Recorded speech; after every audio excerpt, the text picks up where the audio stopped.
sometimes in life, you have to come to a point, for now there's nothing I can do about this thing. I can't change it in the way my mind wants to change it. I've run out of moves. I'm totally helpless. Have you experienced in your life sometimes you're rendered totally helpless? Helpless, you cannot do anything at all. Maybe you're sick. Yeah? You're so sick you cannot do anything, and somebody's going to come with a gun and shoot you in your head, and you cannot even close your eyes. You're so out of energy. And you think it's the worst thing that can happen. No, it's a good thing. It's not a fun thing, but it is a good thing to experience. Oh my God. And then somewhere inside that, sometimes when we are driven to our limits or our perceived limits, new openings come that you are unexpected. Openings are coming. You see? Because there's always more to you than you think. There's always greater space than you imagine. Don't give up. But don't make any single issue bigger than the search for truth. You see? That I would say. Sometimes you have to say, you know what? This is a big problem for me. Big problem for me. No. But you must leave this for a moment.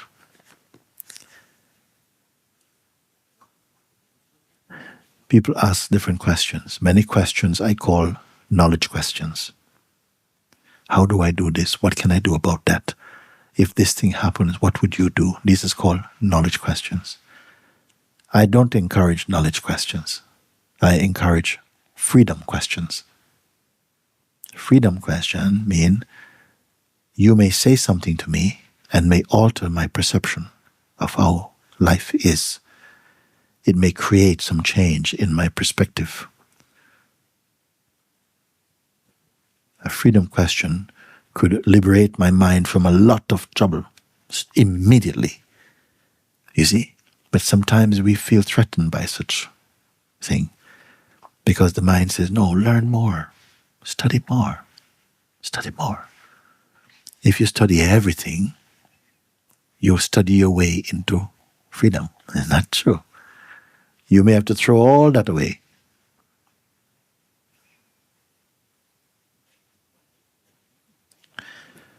Don't lose your freedom question. Don't say, I must champion the cause of all sentient beings and, liberate all the animals before I'm free, because you're going to wait a long time. It doesn't work like that. So for a moment, whatever it is, whether it's the animals or the children or famine or wars or whatever it is, you must learn to leave that aside for the moment. And you must go and find out something about you. As a person, there's little I can do. Maybe if I become a Buddha, maybe you may think, but that's another thought, that's another fantasy. I don't regard it as a fantasy. I look at a lot of life as failed fantasies for me. It's not a fantasy to try and find out who you are. Find it out and then come and see how this looks again after. If it's still like this, look again. But many people are stuck. What about the children who are abused? And what about the women who are raped in this country? What about female circumcision? What about all this food that we make and people are starving and they are burying mountains of food in this place? What about the pigs? What about the cattle? What about this thing? What about the grandmothers? Oh, the cats are dying of this and salmonella. And, oh my God, hang on a second, guys. What are you here for? You find out about this. Your mind might tell you, oh, you're choosing the easy way. Why should you not choose the easy way?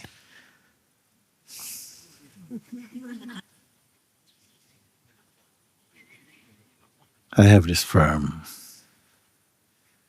confirmation that I know nothing at all. I don't want to know anything particularly, except silly practical things. I have to learn how to do something, and then I do it. More and more difficult. But the aspiration to learn and to find out, this is not there. And yet I find that life is functioning smoothly and harmoniously. and all cares are taken care of. All needs are met. More than this, not needed. This itself is abundance. How to find this abundance? Abandon yourself. You see?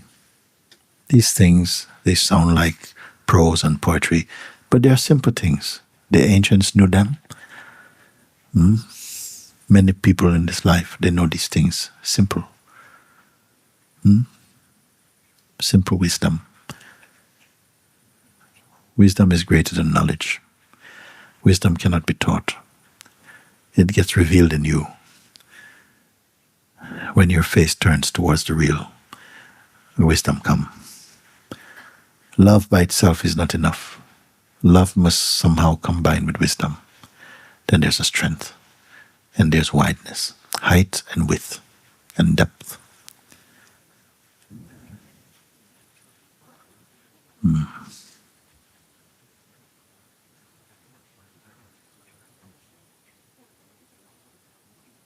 May all who seek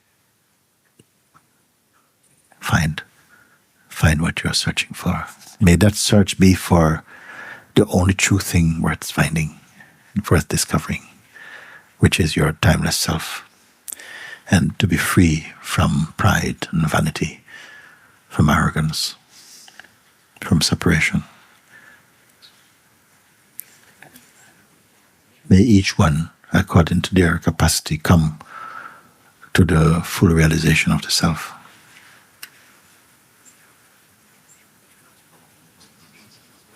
And may all who meet you on the way of life be somehow touched by your presence, your grace and light and openness, your wisdom, your love. And through that meeting, be inspired to find the truth in themselves.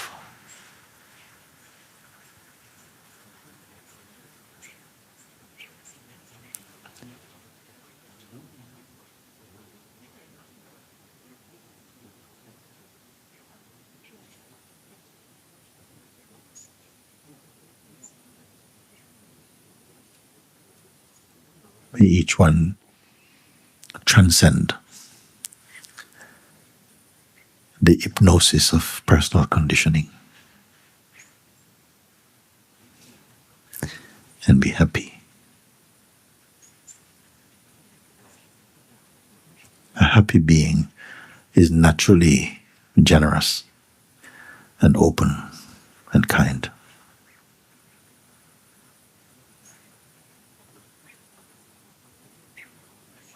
And may you hear this in your heart, as though God itself was calling you.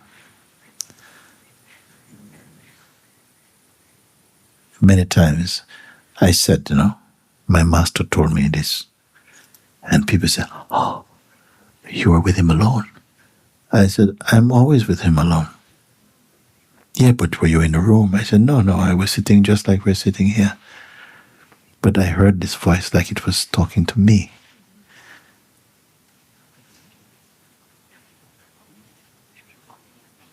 And may we hear like that.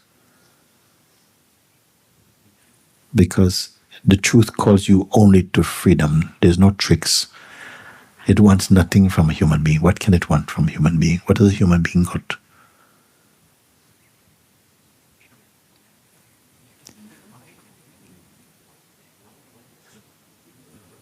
For love's sake, you're called.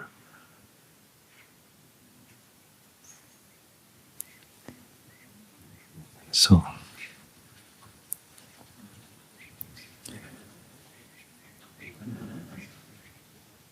blessed are all.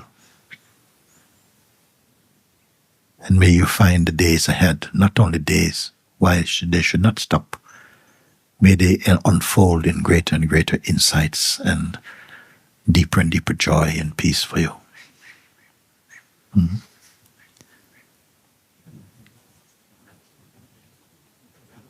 And don't tell the world that it is aggressive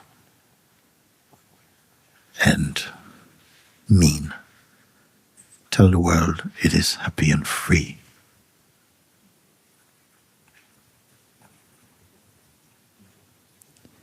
And be the evidence of your own words.